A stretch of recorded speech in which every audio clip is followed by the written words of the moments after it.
மேகலக்கா ஏன்டியா நான் daily blouse தைக்கிறேன் யார்கிட்ட போய் சொன்னீங்களாக்கா நீங்க? நான் யார்கிட்ட சொல்ல போறேன்? நீங்க டெய்லி தைச்சீங்கன்னா எனக்கு நல்லது தானே. ஏங்க அந்த அக்கா கூப்பிட்டு என்ன கூப்பிட்டு கேட்குறாங்கக்கா, நீ டெய்லி ப்ளவுஸ் தைக்கிறியாமான்னு சொல்லி அந்த அக்கா கூப்பிட்டு கேட்குறாங்கக்கா. யாரு சொன்னாங்கன்னு தெரியலையே. அது தெரியலைங்கக்கா, வந்து என்னை கூப்பிட்டு கேட்குறாங்கக்கா. எதுக்குங்கக்கா நீ தேவையில்ல அவங்கள உள்ள உட்கார வைக்கிறீங்கக்கா? நாங்கள் வந்து உங்களுக்கு வேலை தான் கொண்டு வந்து கொடுக்குறோம்லங்கக்கா, நீங்கள் இந்த மாதிரி பண்ணலாமா? இப்படி போய் சொல்கிறாங்க. மறுபடியும் வெளி பக்கமே மறுபடியும் சொல்லுவாங்க ஏதாச்சும் ஒன்று. இது தேவையாங்கக்கா? அது பார்த்து அப்படித்தான். இதுக்கு தான் பார்த்துக்க, கடையில் யாராச்சும் வந்தாங்கன்னா வேலையை வாங்கிட்டு கம்முன்னு தாட்டி விட்டுருணும். இது நம்ம வந்து உட்கார வைக்கிறது பெரிய தப்பா இருக்குது. இப்போ நாம் கொண்டு வந்து கொடுக்குறோங்கக்கா ஒரு ப்ளவுஸு, அதை வந்து நம்மளோடது கொண்டு வந்து கொடுக்குறோம். அதை வந்து அவங்க போய் இன்னொரு சொல்கிறாங்க, அது இன்னொருட்ட போய் இன்னொருட்ட பாஸ் ஆகுது.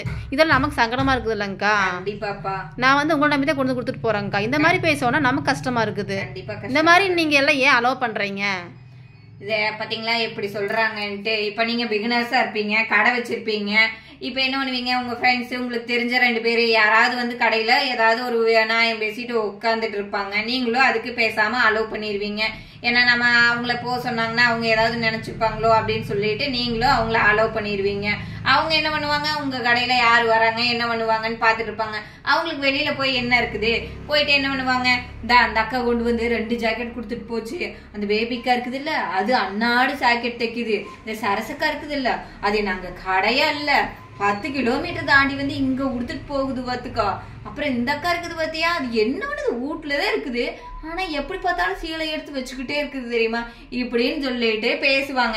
இது வெளியில போகும் அவங்களுக்கு தெரிஞ்சதுன்னா அவங்க என்ன சொல்லுவாங்க, இதெல்லாம் அந்த மேகலக்கா பண்றது, அந்த கடையில உட்காந்துட்டு பேசுறது, இது எல்லாம் எப்படி வருது, இப்ப எப்படியோ எல்லாத்துக்கும் தெரியுது. அப்ப இந்த கடையில நாம் துணி கொடுக்க கூடாது அப்படின்னு நினைப்பாங்க. அதனால இப்ப இது ஒண்ணு என்னங்க, அரச மரத்தடியிலையா ஊர் நாயம் பூரா அங்க உட்காந்து பேசிக்கிறதுக்கு. முதல்லதான் வயசான பாட்டி ஊரா திண்ணை இருக்க உட்காந்து பேசுவாங்க. இப்பெல்லாம் அப்படி எதுவும் இல்லை. போன் இருக்குது, முடிஞ்ச அளவு போன்ல பேசிக்கிறாங்கன்னு வைங்க, பாதி பிரச்சனை இப்ப நம்மளுக்கு போன்ல வந்துருது. அப்புறம் பாத்தீங்கன்னா இந்த மாதிரி லேடிஸ் ஏதாவது சின்னதா கடை வச்சிருக்கிறாங்கன்னா அங்க வந்து உட்காந்துக்கிறாங்க. உட்காந்துட்டு ஊர் நாயத்தை பூரா அங்க பேசுறாங்க. யார் எந்த கடையில துணி எடுத்தா, அந்த கடையில துணி எடுத்தாங்களா, இந்த கடையில ட்ரெஸ்ஸே பாருங்க. நம்மளுக்கு 2-3 ஃப்ரெண்ட்ஸ் இருப்பாங்க. இப்ப எல்லாருமே சாரி சேல்ஸ் பண்றாங்க. ஒருத்தர்கிட்ட சாரி எடுத்திருப்போம், இன்னொருத்தர்கிட்ட இன்னொரு நாள் எடுப்போம். அதை போய் பாத்தியா உன்னை விட்டுட்டு அவ போய் அங்க போய் சாரி எடுத்துட்டு வந்திருக்கிறா பாத்தியா அப்படின்னு போய் சொல்லுவாங்க. இது என்ன இருந்தாலும் சில மனசங்கடம் வந்துடும். சிலர் எல்லாம் லேடிஸ் எல்லாம் தெரியாம கொடுப்பாங்க. இது எல்லாத்த விட ஒரு டைம் கடை ஆரம்பிச்ச புதுசில் நடந்தது பாருங்க. ஒருத்தர் வந்து ட்ரெஸ் கொடுத்துட்டு போயிருந்தாரு. அவங்க வீட்டுக்கார அம்மா வந்தாங்க. எனக்கு ட்ரெஸ் ரெடி ஆயிடுச்சுன்னு சொன்னா அவர் வந்தாரு அடுத்த நாள்.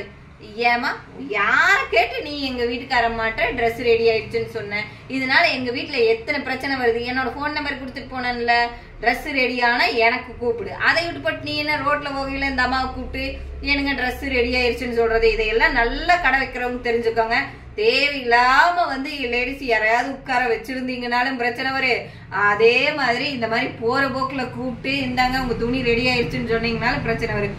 உங்களுக்கு என்னங்க வந்தது, உங்களுக்கு அவங்க துணி கொடுக்குறாங்களா, யார் துணி கொடுக்குறாங்களோ அவங்களோட போன் நம்பர் இருக்கு, கூப்பிட்டு சொல்லுங்க. அவங்க வீட்டுல நம்மனால பிரச்சனை வரும். அவங்க யாருக்கோ அது துணி கொடுத்துட்டு போறாங்க, நம்மளுக்கு என்ன தையக்கூடி தானே.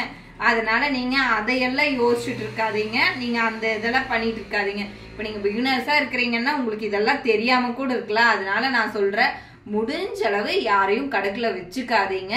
அவங்களுக்கு என்ன வேணுமோ அதை பேசிட்டு அனுப்பிடுங்க. அதை விட்டுட்டு நீங்க கடையில உட்கார வச்சு பேசிட்டு இருக்கீங்க அப்படின்னா இந்த மாதிரி தேவையில்லாத விஷயங்களை எல்லாம் நீங்க வேஸ்ட் பண்ண வேண்டியதா இருக்கும்.